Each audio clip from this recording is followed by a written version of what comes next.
Welcome, welcome, welcome, and thank you for spending some of your time with us. My name is Tina Rosenquist, and this is Knowledge for Wellness.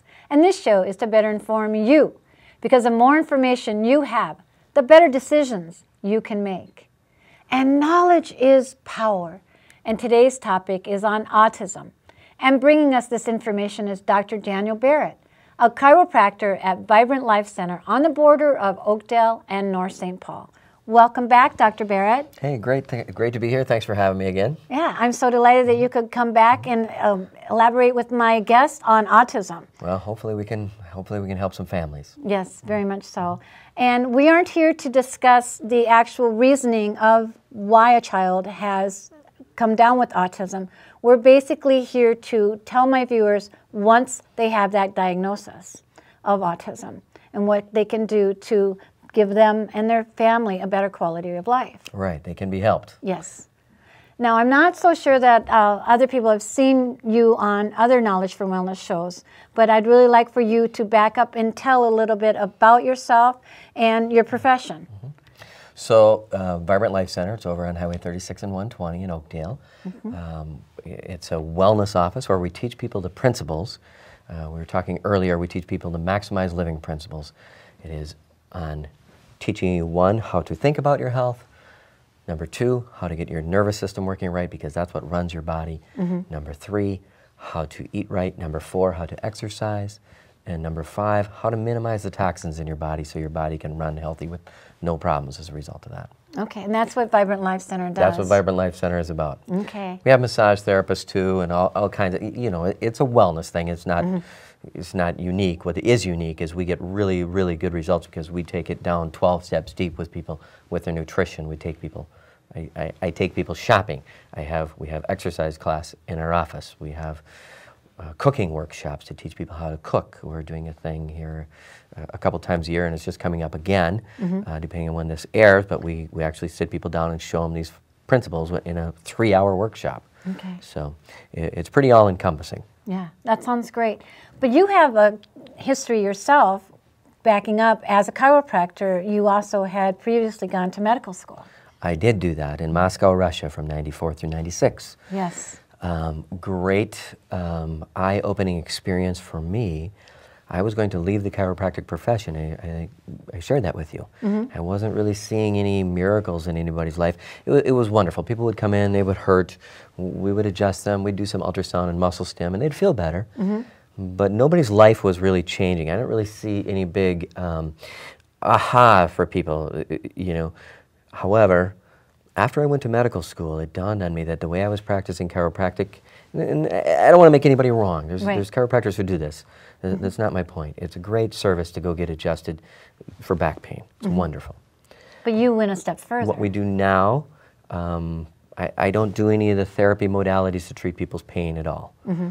I understand that pain is a normal physiology if you hurt yourself. Right. And I'm not here to treat your symptoms. There's 365,000 medical physicians to treat symptoms. What we do at our office is we help people get their bodies working properly so they can heal properly. The root of health is heal. So we turn that healing back on. And I came to the realization in my practice that some of the things I was doing, even though they were nice, people would feel better, they weren't really helping people heal. So we confine our practice now to what is it we can do to make you and your family healthier. You know, if that means, you know, we got to show you exercises, great. If that means I got to show you what not to buy and put in your body, great. If that means I got to show you how to cook, so be it. But it's all predicated, and we don't go anywhere, we don't leave square one until I know your nervous system is working right. That's what chiropractors do. That's what I said, you know, not to make any chiropractors or anybody else's practice wrong. You have nurses on, you have all kinds of practitioners on your show. I love your show. Many ways you can get help. What we do in our office is all natural, all designed to exude and express more vibrant life from inside of you. We don't give you anything from the outside. It's all from the inside out. Okay. Well, that's great, because today we're going to talk about autism. And once the child has been diagnosed with autism, and we have a show that was called Surprised by Autism as well. And so we're here to give them back their quality of life, to educate the viewers, and maybe they might have a loved one that they can connect with the show and also with you. So I understand that there's basically 3 phases of prevention and recovery. And would you explain to my viewers what that's about? Yeah, and before we do that, I just want to share with the viewers that there isn't, you know, out and out autism. You're not like autistic or not. There is a spectrum. In that spectrum, you have, you know, autism where these kids are really, you know, hard, it's hard on the families, they're not functioning, it's hard for schooling. Some of these kids, you know, really never even learn to use the bathroom. Right. You have that, and then before that, or less challenging than that, is developmental delays. And then there's, you know, Asperger's. On your slide it says PDD NOS, pervasive developmental delay, not otherwise specified, is actually the technical term they use for that. But then there's Asperger's, which is not exactly autism. These people can actually get along in life, go to school, but they have some noticeable challenges that the average person might notice. It's not obvious from across the supermarket like autism is.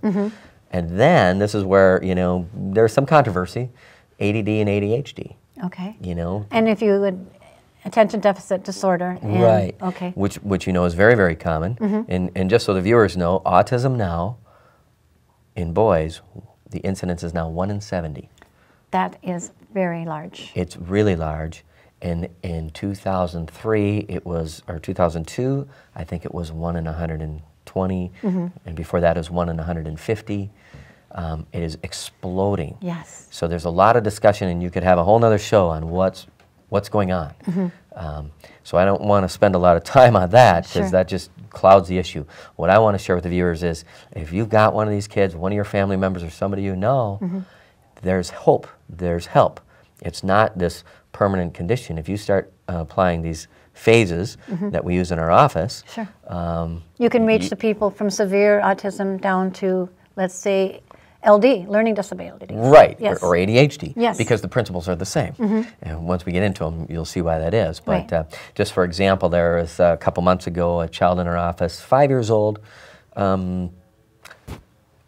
Everyone looking at it would go, this is autism, out and out. The kid is screaming, banging his head on the floor, screaming. He's 5 years old, never spoke a sentence. Okay. We start applying these principles, and within 10 days, I remember he came into the office and he said something about, you know, the appropriateness of clothing being in girls. And he didn't like girls' clothing. I thought, well, a 5-year-old, that's impressive that he already gets that gender thing like that. And the mom says, no, you don't get it. That's just great. He's never strung together a sentence to be able to even say anything like that. Okay, I thought, oh, well, okay. Yeah. Because, you know, it was only about his 4th visit in the office. I hadn't spent that much time. I thought, you know, he's just kind of being difficult around our office. But just applying these principles, this kid turns around just like that. And this is 5 years of this family dealing with this. Oh, my. Yeah, so you can just, you know, put the pieces in place, and you can see your child coming back. Okay. Now, you said that you had just seen him for 5 visits. There's 3 phases that we want to discuss about. Right, we didn't even get to the 2nd and 3rd phase. Okay, so this actually took place. All we did here was implement the 1st phase, which is, you know, what is the neurological impairment, really. Okay. Yes. And so when people are talking about that, you know, they think about this as a brain problem. Well, you can think about it as a brain problem, but really I think about it as a nervous system problem. Okay, because your spine actually goes to your brain. And the spine protects part of your nervous system. So you could think about it like this. Your brain is sitting in this nice box up here. Okay.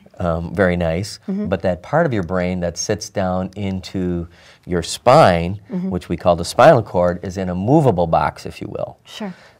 So that part of your nervous system can be harmed, and that puts kids at a predisposition to the autism, Asperger's, developmental delays. This is a brother and a sister, 5 and 6 years old. The view you're looking at on your left is a normal X-ray, and the view you're looking at on your right is the damaged X-ray, and this is the child who's regressed into autism. You can see that big white stripe coming down there on the MRI. You're looking at 4 images. The far left is an X-ray. The next one from the left is an MRI. The next one is an X-ray, and the next one is an MRI of these 2 kids. but the damaged nervous system is the one that's going to be more susceptible to all of the multifactorial things that come into play that beget autism. Okay. And to say which one of those is the most important, I have no idea. I have no idea. Honestly, so many people are studying it. No one seems to get it. I know, however, in my practice, that there's some things that go together. Okay. Like I think everybody who has a kid with autism knows who Andrew Wakefield is. Like what he said in his practice was, here's a weird thing. I'm looking at these kids, and he's a gastroenterologist in England. He says, a large proportion of my practice is becoming these autism kids who have these gut permeability problems and food sensitivities. Why is that?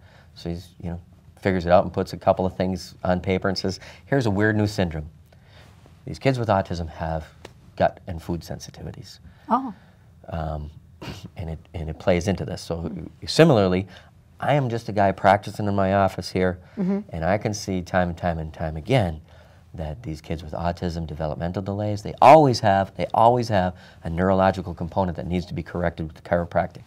So we start there before we teach people anything, nutrition or anything else, because, one builds on the other. There's not much sense in doing nutritional work if your nervous system can't figure out what to do with it anyway. Okay. So that's where we start. Okay. So, and then your next phase after the nervous system has been evaluated, you go into nutrition. Right. Nutrition then turns out to be number 2. Nutrition, big thing. So we have to teach people the nutritional constructs about how that happens. So the next step that we put together is a nutrition program. Okay. So when we talk about nutrients, we talk about an overall eating plan. And that's why I said earlier, when I just kind of tell people, okay, you need to eat like this, it really doesn't happen. We actually take people shopping and say, you have to, buy this, buy that. So in big categories, we talk about carbohydrates, proteins, and fats. What Dr. Wakefield found was that because of the gut permeability, that some of the foods that we're putting in our kids' bodies are actually acting as antigens. In other words, these kids are reacting to it subclinically, what's called an immunoglobulin G response, which is getting towards the allergy spectrum, but doesn't cause you to break out into hives, but it just pushes, it sucks up a lot of the resources you would be using in your body to heal, to deal with what it regards as an assault. Because the intestinal wall, when you eat food, is supposed to absorb very, very small, amino acid, teeny molecule, building block size things. But in these kids, it lets big proteins, big things come across. Now it's in the bloodstream as a big thing, not digested down to a teeny thing in a building block. And now guess what? Your body has to respond to that as it's being attacked. So let's back up a little bit. You talked about McDonald's, in a rushed world of what we're doing today, and then you talked about the fact of taking them to a grocery store and teaching them basically organic food along with how to cook and what they need to do. That's in a normal setting. And then you take it a step further, and you also then teach a parent of an autistic child how to prevent that basic buildup of protein. It's all the same. It happens if you do this stuff, that gut permeability problem takes care of itself. But it isn't just don't eat at McDonald's and it'll be fine. Right. Although that's where you start. And I have some parents who come in and they have never heard these concepts before. Right. And literally, because of behavioral things and communication problems, these kids are drinking Mountain Dew. Right. Not to say anything, not to pick on one company or another, but literally, high fructose corn syrup, carbonation, and food coloring, hardly a building block to run a normal nervous system. Right. Let alone a child with autism. Right. So what we teach then is, okay, what are the building blocks? The building blocks are, whole grains. But the real severe cases, you can't even do that. You got to go totally gluten-free. And that means rice-based and things like that. So a little more challenging. But for a lot of people, you can just go, whole grain, and it works out fine. Big thing, of course, no dairy, no peanuts. They're often, allergens for these kids who've been sensitized to that stuff. Okay. So nutrition-wise, so that's in the, okay, how are we going to get real food into these guys? Then you have to look at the protein sources, and really, really important is the fat. So everybody's been taught, eat a what? Eat a low-fat diet. It's completely wrong. It's completely wrong. Okay. The repair mechanisms for your nervous system is hugely based on fats. So you have to have the proper fat available for your nervous system to do that. And that is not the fats that are hydrogenated. They're not the fats in Oreos, in a lot of the snacks. All these snacks, they're fried, they're hydrogenated, they're puffed up, and all of those fats are very, very harmful. So I'll just give the viewers a few tips here. There's basically nothing in the middle of a store you can buy. Okay. There's nothing in the middle of a grocery store. We talk to people about shopping the horseshoe. Everything that's good for you is on the outside. Why? Because the refrigeration is on the outside. If it sits around your house for 2 weeks, you can't eat it because it's already deteriorated. Right. Because it was good for you. I use this example a lot. Back when I was in college, I used to do this too. We'd go get Burger King French fries and whatever. And it's the middle of the night and you got to, be back at school at 7 a.m. and you drop a fry on the floor in your car, and you'd find, and here in the winter, that thing would last 2 years in your car. You'd find that thing a couple years later, and is that from last week or 2 years ago? Yes. That's because those are bad fats. It encases it, puts it in a tomb. That food that was once good for you is now encapsulated, and you can never get at it once you put it in your body. So that stuff does crazy and crazy things. So that's the biggest thing. We have to teach people what the good fats are. Okay. We have to teach people where the good proteins come from. When I say you can eat fats aren't bad for you, people think, well, you can't eat red meat. Well, you actually can. That's what we're designed to do. If that meat was, grown up on a grass, running on a range, but the way we, make meat now, commercial meat, is we, hold them in a cage and feed them corn. Right. Which is the same as us eating the Mountain Dew, high fructose corn syrup. We feed them corn. Why do we feed them corn? To get them fatter. To get them fatter in a hurry. We got to get them fatter in a hurry, and the same is true. Chicken, same. All the commercial meat is all done the same way. So that stuff, not the kind of thing you can use if you're trying to recover from serious neurological injuries like this. Right. Now that's the second stage. So we want to move on a little bit to phase 3, and that, of course, is the toxicity. The detox. Yes. So phase 3, detox, is tied to phase 2 because we use the pond theory. Here, if you have a pond and everybody around this pond here, and I don't want to pick on Woodbury, but it is the nicest grass in the area that I know of. Okay, yes. They all put fertilizers on their grass, and it's a pond. You would never drink the water out of that pond. Right. But if you let that pond sit there for 1,000 years, that thing will actually filter the water, and somewhere in the aquifer that water will have been filtered, and it will be clean again from all the toxins that have been put on the lawns around it. Sure. So the same is true in your body. Your body can tolerate some toxins coming into it. But if the sum total of toxins coming in is bigger than your ability to filter them out, you're going to express disease processes. So what we have to do for these kids is dial up their abilities to filter out the toxins. Okay. So that gets kind of technical when we're talking to people about, how does your body do that? And just for simplicity for the viewers, it's your liver that does that. Although, truth be told, your skin, your hair, your lungs, and your kidneys through the urine function to remove toxins from your body. But really, your liver is the main tool that does that. Just for instance, you have toxins coming from in your house. You have chlorine in your water. You have fluoride in your water. If you're an adult, you're putting antiperspirant on, which has aluminum in it. If you're a woman, you're using makeup that has got scents in it, that has other toxins in it, colorings and things like that are being absorbed through your skin. You come into your kitchen, and for breakfast, you make up some high fructose corn syrup and put it on your starchy pancakes. And we call that good. And you go to lunch, and the school lunch is same kind of stuff. It's all commercially processed. It's all simple carbohydrates, colors, sugars, high fructose corn syrup over and over and over again. These are all piling up toxins in your body. There's no way that you can keep up to that. So once we can kind of, cut that down a little bit, then we can show people how to dial up the ability to detoxify. Okay. That requires a couple of enzyme systems in your liver to be more active. And we find that these kids, actually, their livers are busy trying to deal with the permeable gut problem. Because what happens is when it comes across, the food that gets absorbed across your gut goes first to the liver. So your liver's got its handful dealing with this gut permeability problem. Sure, that's the filter, yes. Right. So it has to be attacked, if you will, on all of these fronts. But once you start, one, get the nervous system working right, remove the insults, and then get your body to finally purify itself of all the things that have gone on before that. And like I said, they range from everything from chlorine in the water to the medicines, cough syrups, Tylenol, vaccines, you name it. There are so many things that end up entering into the body that your liver has to now deal with. So there are supplements that you can get that are specifically for this group of people, this subset of people whose livers are overwhelmed with challenges.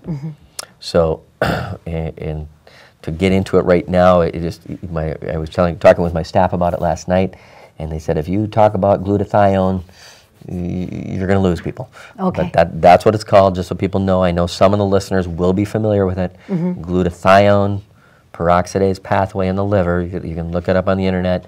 And glutamic acid, or one of the amino acids that will help that.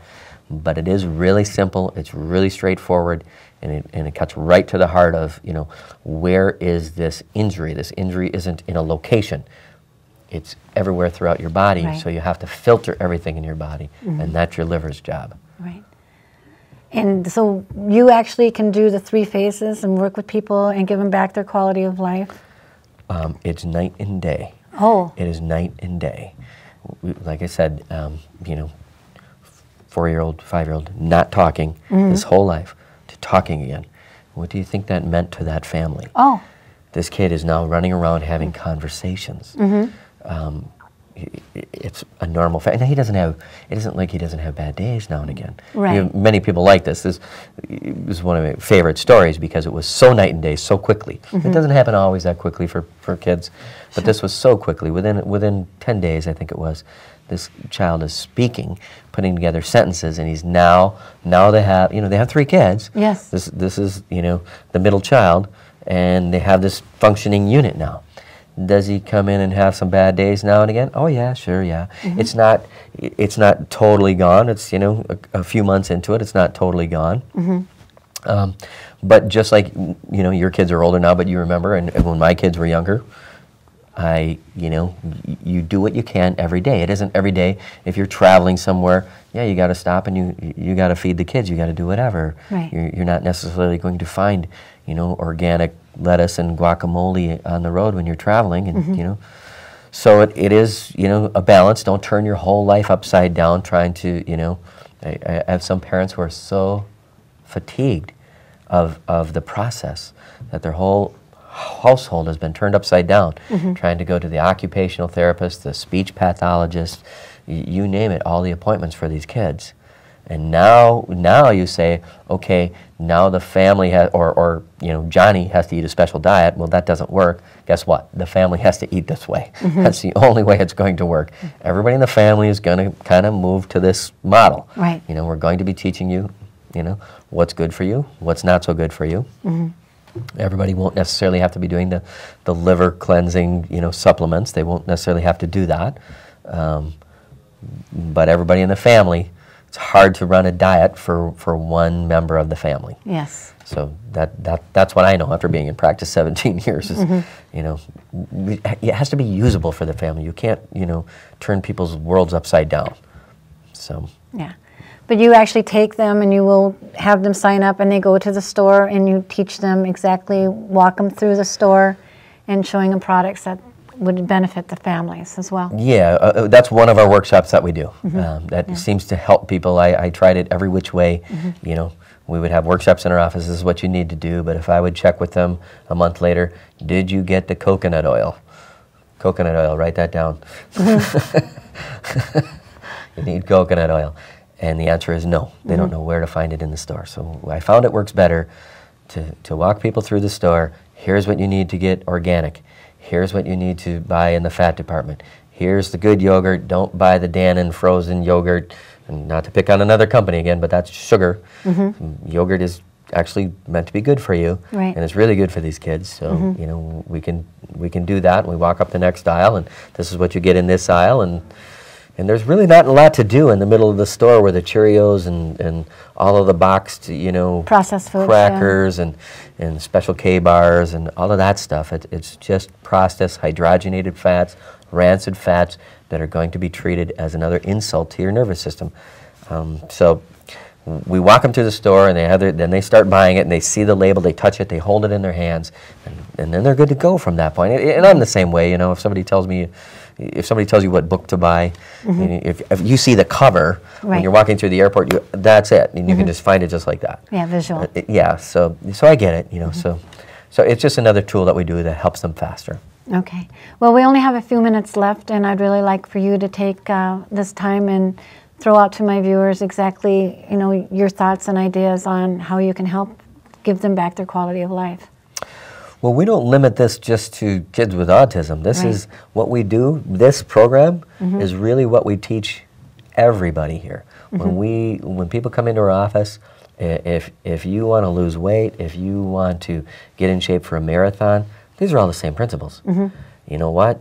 You probably shouldn't be eating, I hate to keep repeating, chicken McNuggets, but everybody kind of gets that. You know, if that's how you're eating, you know that's not going to play out very well for you. So we teach people the principles. You know, it's the 5 principles. If I just tell you what to do, that's not going to be so helpful if I teach you why. So the first principle, we call it maximize mind.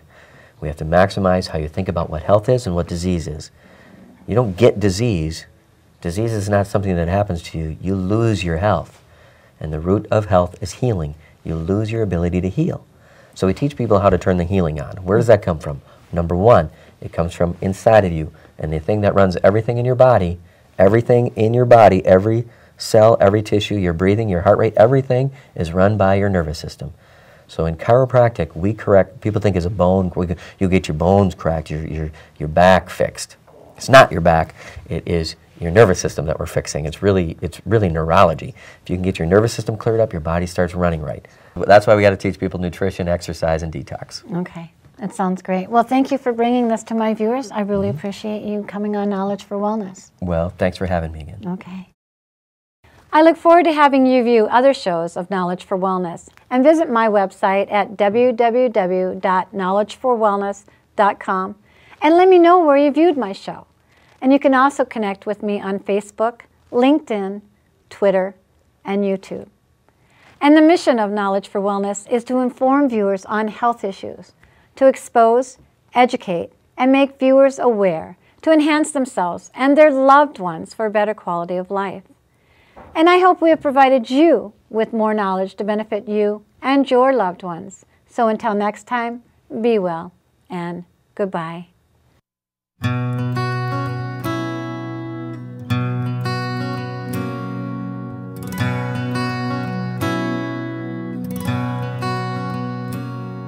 Over time you've healed so much in me, and I am living proof that although my darkest hour had come, your light could still shine through. And at times it's just enough to cast the shadow on the wall, though I am grateful.